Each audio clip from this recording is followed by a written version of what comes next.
sa Usapang Matino dito sa Net25.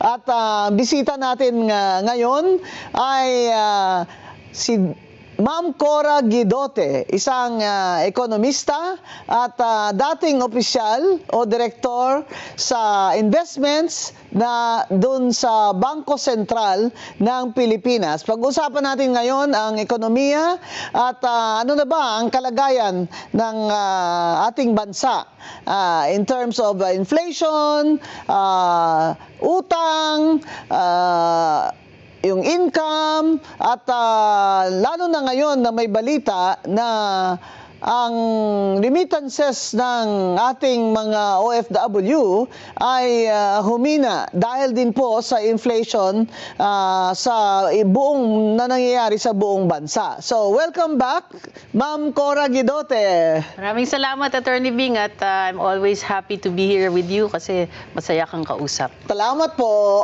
Try po natin na yung mga economics na mga term ay maitatagalog natin, no, Ma'am Cora. So, simula po tayo, Ma'am Cora, sa inflation. Kasi ito po talaga ang pumapatay na sa gutom sa mga Pilipino ngayon. Itong pagtaas ng presyo ng mga bilihin, lalo na ang pagkain. Well, naglabas na sila ng inflation number ng Mayo at tumaas pa rin to ng 6.8%. So medyo humina ng konti pero mataas pa rin yan kasi pinanggalingan natin mga 2% lang, 'di ba?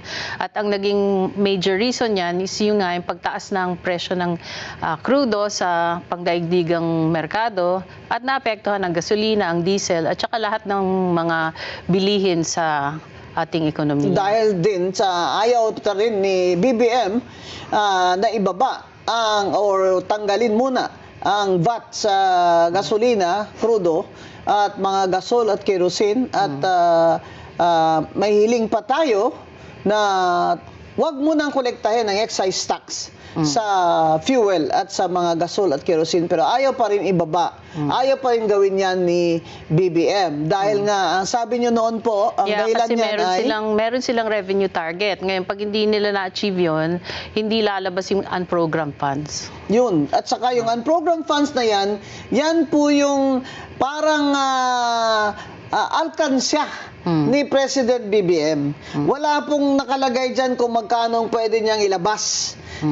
Basta may pondo siya, pwede niyang ilabas from the unprogrammed funds sa General Appropriations Act o National Budget. At pwede niyang itayo ng kung ano-ano, di ba? Mga infrastructure. In fact, dyan din galing ang maraming funds para sa naginawa at ginamit sa ghost flood control projects noong past na year. So, kumbaga yan ang kanilang gatasan. Yun ang kanilang gatasan. Yun ang milking cow ng BBM administration. Kaya hindi po nila tinatanggal o ayaw nilang ihinto ang pagkolekta ng VAT at excise tax sa gasolina, krudo, kerosene at sa gasol. Kaya, Ma'am Cora, pwede niyo bang kwento sa mamamayang Pilipino, ano na po ang, ano na po ang state of the economy in general and then specific po tayo hanggang doon po sa mga kautangan ng BBM administration? Ayun na nga. So, di ba nung first quarter, nailabas na nila na tumaas ng 2.8% lang ang ekonomiya natin na dapat ay kaya natin actually kung magandang pagmamaneho niya ng ekonomiya, kaya natin umangat ng 6 to 7% na na-achieve na in the past, no? Pero ngayon, kita mo, pababa talaga ng pababa yung pag-angat ng ating ekonomiya. Syempre, ang suma total niyan, maraming mawawala ng trabaho. Kasi ngayon po, ay 2.4 million ang walang trabaho. Oo, mga ganyan. So, 4.6% ang unemployment rate. Pero ang mas nakakabahala, tumaas yung underemployment to 15%. Oh my goodness. So, dati nag-usap tayo dito, 8% lang yun. Oo. So parang halos kasing pantay na yan nung nangyari nung lockdown. Oh my So ganyan. So ibig sabihin maraming contractuals ngayon, di ba? Kasi ibig sabihin ng underemployment, kulang sa oras yung trabaho nila. Correct. So kulang din yung kinikita nila. So malamang below minimum wage kasi kulang sa oras. At below din sa kanilang napag-aralan. Kumbaga, yun ang underemployment. Kaya kung bumalik na tayo sa level ng panahon ng COVID, ang underemployment, ay malala ito, Ma'am Cora. Hindi ito minor na problema sa ekonomiya ng Pilipinas. Malala na ito.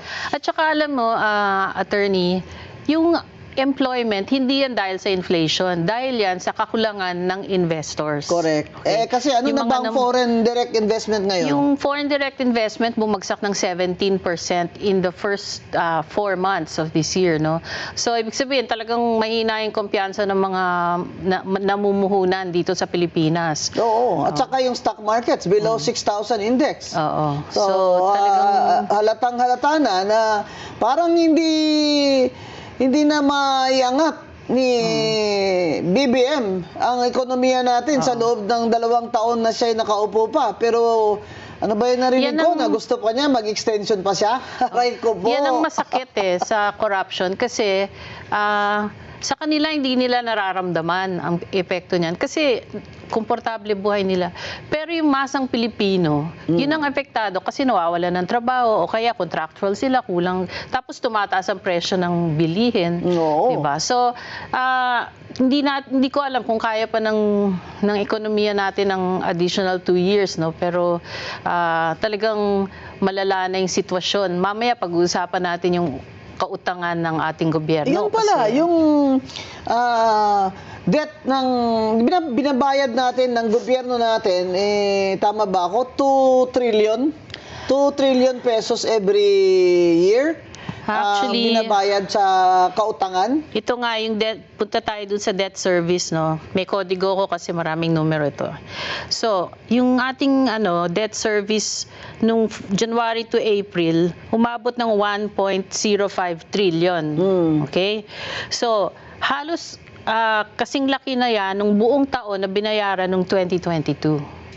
At ang nagpataas niyan talaga yung principal payments. Kasi yung principal, tumaas siya to 716 billion na galing sa 335 lang. So more than 100% yung tinaas. Ng bayad utang? Sa ano pa lang yan, principal. Sa principal loan? Oo. Yung interest tumaas din to 337 billion from 287. Kaya ang suma total niya 1 trillion point 05. 1.05 trillion. Ganyan. Galing yan sa 623 lang billion. So every year yan, kailangan bayaran yan ng gobyerno ng Pilipinas. Oh, alam mo yung kinita ng gobyerno, yung revenues, no, total revenues was 1.6 trillion. Okay, 1.6 trillion. I-compare mo dun sa binayaran na utang is 1 trillion. 1.05 trillion. So, almost 70% na nung kinita ng gobyerno napupunta lang sa pagbayad ng utang. Kaya naman, ayaw nilang tanggalin talaga ang VAT o ibaba yung VAT eh. Kasi diyan nila tayo ginagatasan. Kaya talagang dapat talaga ibaba na yung VAT na yan. Yung 12% VAT, yung pamatay talaga yan sa Pilipino. Pamatay. Ang long-term effect nito kasi, palaki ng palaki yung utang, no? So right now, ang utang natin is 65% of gross domestic product. O 65% nung lahat ng kinikita ng buong ekonomiya sa isang taon. Okay? So, binabayad lang sa utang.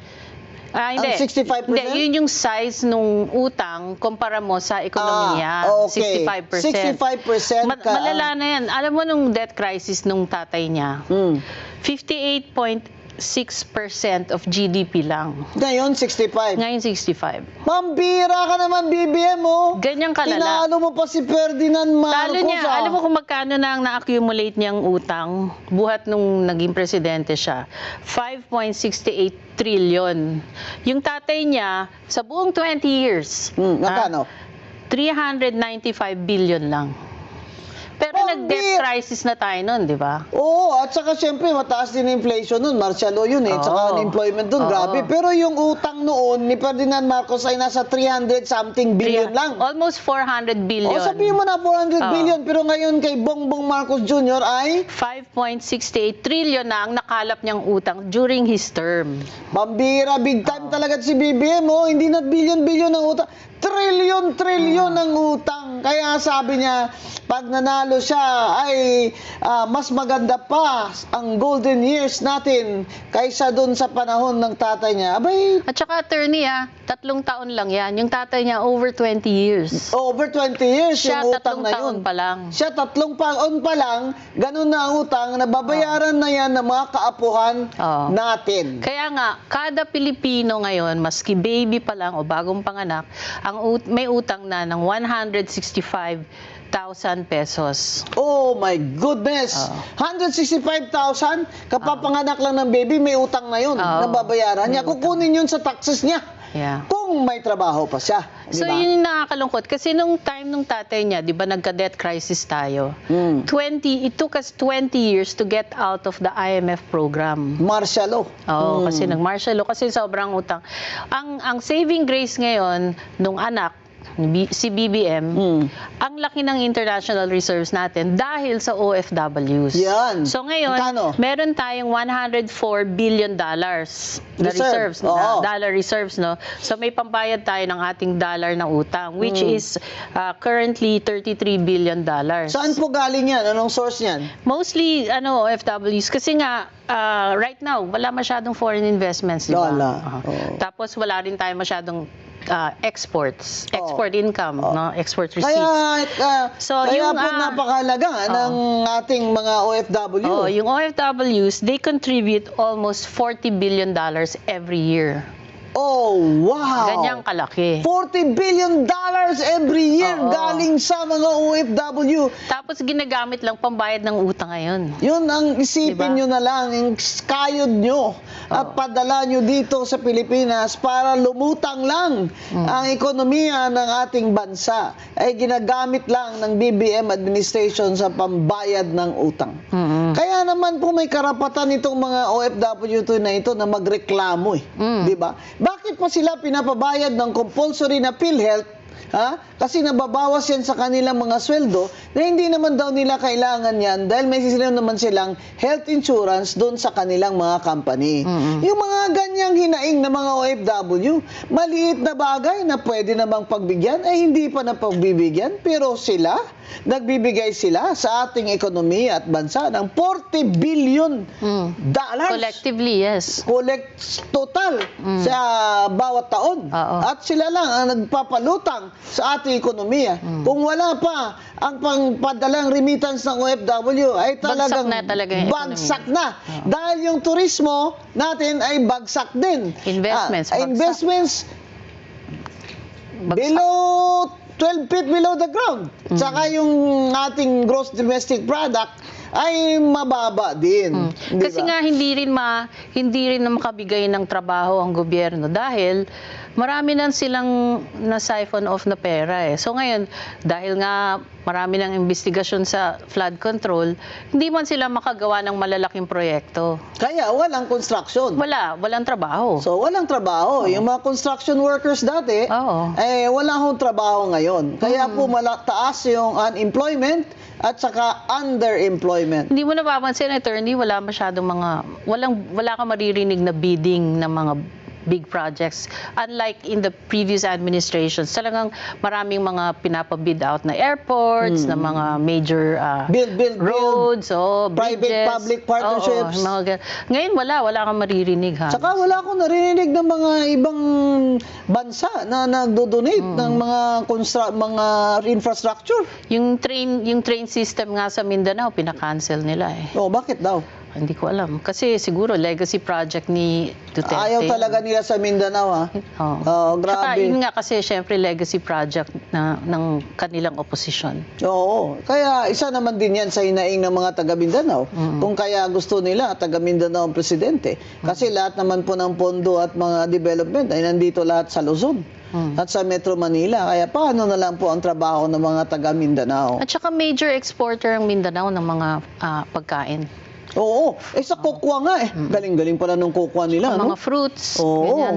Ayan. Kaya, So, kung isipin natin, maganda ang agricultural economy ng Mindanao, pero kung mahina, kung wala namang infrastructure na tama, paano naman nila yung matatransport mga, yun? alam mo yung mga saging, pineapple, Diyan, ang gagaling sa Mindanao. Durian. Oh, durian. Mangustin. Oh. Kaya, Pomelo. Oo. Dito naman sa norte, sibuyas. Pero dahil sa smuggling ng sibuyas, ay nabubulok na lamang ang sibuyas ng mga farmers natin sa daan. Ay nagiging 5 pesos na lang a kilo. Yeah. At saka recently, Ma'am Cora, ay nakita ko dun sa news na ang, ano yun? May na-discovery ang customs na naka-freezer na ilang milyong tunuladang sibuyas lang pala, nandun lang. Ito naman kasing Department of Agriculture, Secretary Chu Laurel. Ilang beses po ba sabihin na yung pag-i-import po ng mga sibuyas at ibang mga kainin ay dapat po yan talaga na according to a scientific study kung saan itong mga panahon na ito o buwan na ito ay walang produkto ang Pilipinas, kaya pwedeng mag-import. Hindi naman po pwede na habang nag-i-produce mga farmers ng sibuyas, may dati ng import ng sibuyas, kaya naman po dumagsa. Masyadong maraming sibuyas na po na sa merkado. Kawawa na po ang farmers natin.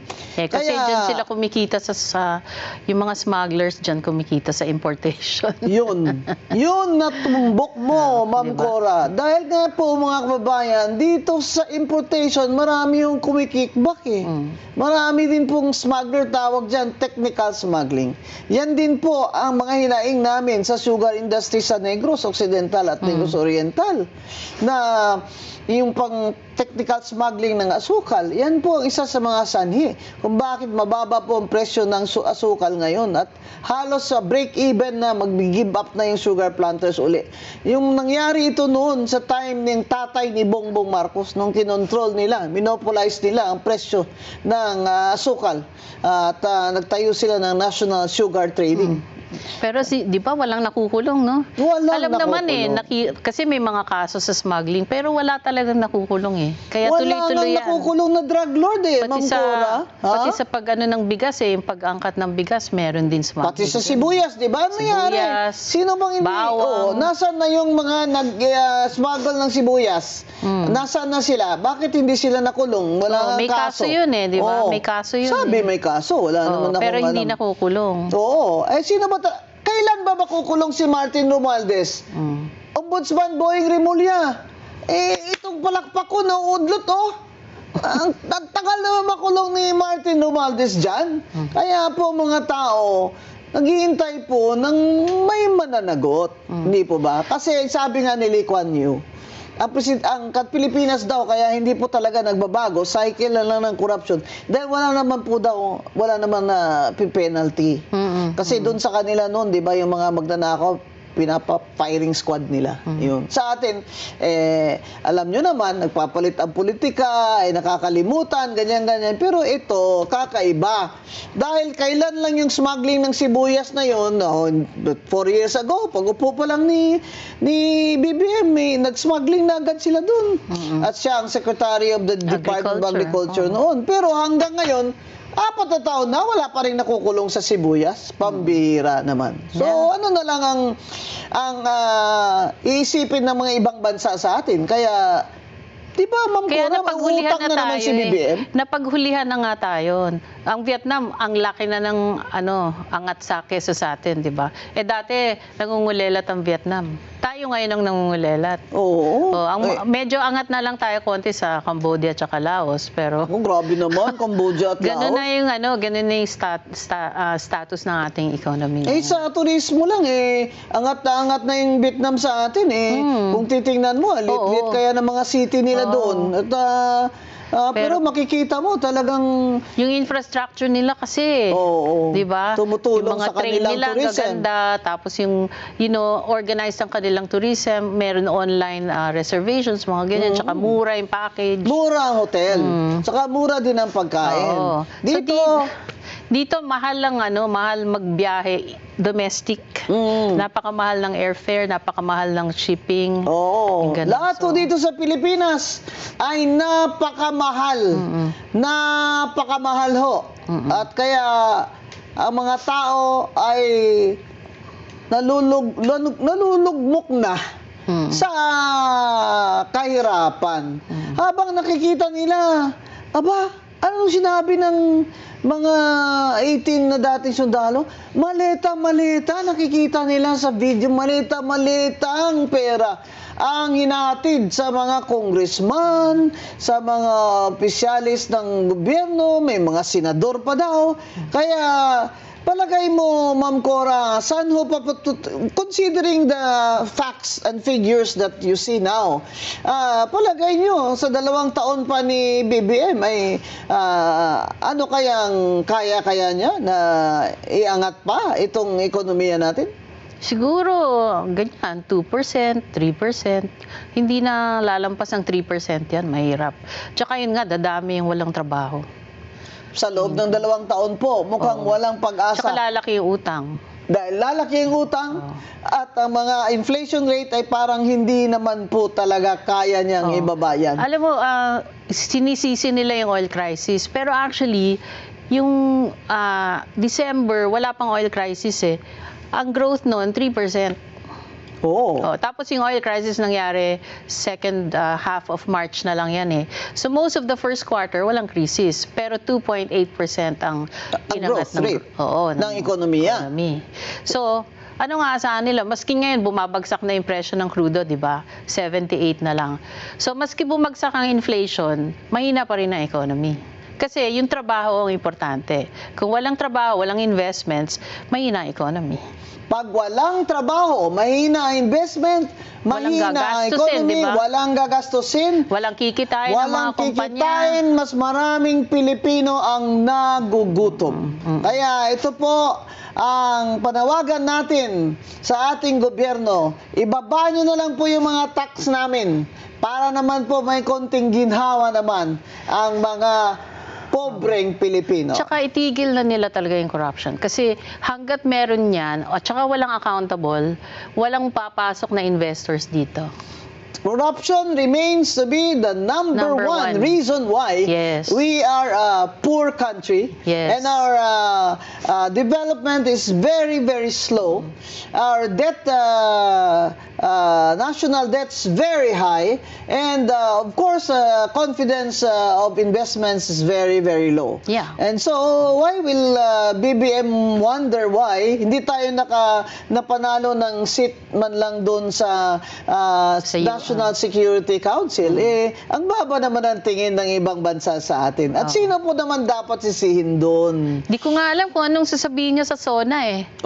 Baka naman may kumakulong na, Ma'am Cora, by this time. So, pero pagdating sa ekonomiya, hindi ko alam kung anong sasabihin niya. Siguro, ano na naman siya, magbubudol na naman siya. Yun na.